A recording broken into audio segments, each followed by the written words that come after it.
SFI విద్యార్థి నాయకులు అక్బర్ వినోద్ల పోరాట స్ఫూర్తిని అభినందించిన వి శ్రీనివాసరావు తిరుపతిలోని మోహన్ బాబు యూనివర్సిటీ ఫీజుల దందాపై గలం విప్పి కిడ్నాప్ కు గురైన ఎస్ఎఫ్ఐ నేతలను విజయవాడ సిపిఎం రాష్ట్ర కార్యాలయంలో రాష్ట్ర ప్రధాన కార్యదర్శి వి శ్రీనివాసరావు పరామర్శించి విషయాలు అడిగి తెలుసుకున్నారు. మోహన్ బాబు యూనివర్సిటీలో గత 3-4 రోజులుగా జరుగుతున్న దారుణ ఉదంతాలు ఎస్ఎఫ్ఐ నాయకుల్ని జిల్లా నాయకులు యూనివర్సిటీ నాయకులైన అక్బరు వినోద్లను బలవంతంగా కిడ్నాప్ చేసి దారుణంగా హింసించి కొట్టి అడవులో తీసుకుపోయి చంపాలనే ప్రయత్నం చేశారు. అక్రమంగా కోట్ల రూపాయలు తల్లిదండ్రుల నుంచి వసూలు చేయటం కాకుండా ఆ యూనివర్సిటీలో జరిగేటువంటి దారుణాలు దురంతాలు అన్నీ ఇన్నని కాదు, అది పెట్టినప్పటి నుంచి ఎన్నో ఫిర్యాదులు వస్తూ ఉన్నాయి.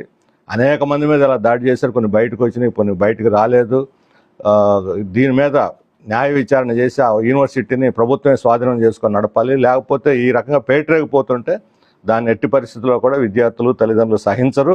ప్రభుత్వం దీన్ని సీరియస్గా తీసుకొని ఆ యూనివర్సిటీని స్వాధీనం చేసుకొని తల్లిదండ్రులకు రావాల్సిన డబ్బులన్నీ కూడా తిరిగి వాపసు ఇప్పించాలని చెప్పి మేము డిమాండ్ చేస్తున్నాం. ఈ ఉద్యమం ఆగదు. వాళ్ళని ఏదో కిడ్నాప్ చేసి బలవంతం పెట్టారు. ఇప్పుడు ఇంకా వాళ్ళ పట్టుదల పెరిగింది, ప్రజల మద్దతు పెరిగింది.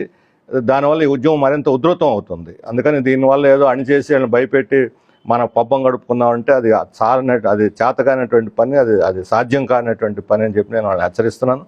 అలాగే వీళ్ళని హింసించి కిడ్నాప్ చేసి తీసుకెళ్ళినటువంటి బౌన్సర్స్, అసలు యూనివర్సిటీలో బౌన్సర్స్ ఏంటి, అసలు బౌన్సర్స్ ఎవరు?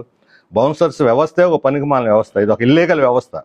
నేను రాష్ట్ర ప్రభుత్వాన్ని డిమాండ్ చేస్తున్నాను, ఈ మొత్తం బౌన్సర్స్ వ్యవస్థని నిషేధించాలి, రద్దు చేయాలి. ఎవరైతే బౌన్సర్స్ని వాడుకుంటున్నారో వాళ్ళందరికీ కూడా నోటీసులు ఇచ్చి వాళ్ళందరినీ రద్దు చేయకపోతే వాళ్ళ మీద చర్య కూడా తీసుకోవాలని కోరుతున్నాను. ప్రైవేట్ సైన్యాన్ని పెట్టుకొని ఈ రాష్ట్రాన్ని ఒక బీహార్ లాగా మార్చాలనుకుంటే మాత్రం సాధ్యం కాదు.